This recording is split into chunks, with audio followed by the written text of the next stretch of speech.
સૌરાષ્ટ્રમાં સંગઠિત ગુનાખોરી સામે પોલીસ દ્વારા મોટી કાર્યવાહી હાથ ધરવામાં આવી છે।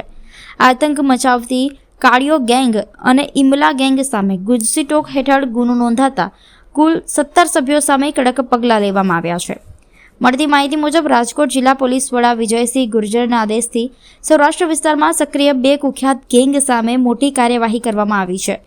કાળિયો ગેંગ અને ઇમલા ગેંગ સામે ગુજસીટોક હેઠળ ગુનો નોંધવામાં આવ્યો છે। આ કાર્યવાહી અંતર્ગત કુલ 17 આરોપીઓ સામે કેસ નોંધાયો છે, જેમાંથી અત્યાર સુધીમાં 12 આરોપીઓને પોલીસે ઝડપી પાડ્યા છે। કાળિયો ગેંગ છેલ્લા 1 દાયકાથી ચોરી, લૂંટ અને હત્યા જેવા ગંભીર ગુનાઓમાં સંડોવાયેલી હોવાનું તપાસમાં બહાર આવ્યું છે। આ ગેંગનો મુખ્ય સૂત્રધાર રણજીત ઉર્ફે કાળિયો ધીરુભાઈ સોલંકી હોવાનું પણ સામે આવ્યું છે।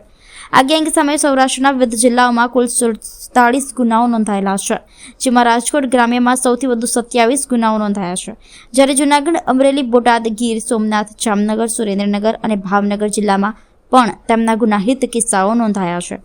પોલીસે રણજીત સોલંકી સહિત 6 આરોપીઓને ઝડપી પડ્યા છે, જ્યારે 1 આરોપી હાલ જેલમાં છે અને 2 ફરાર આરોપીઓને ઝડપવા માટે પોલીસ દ્વારા શોધખોળ તેજ કરવામાં આવી છે।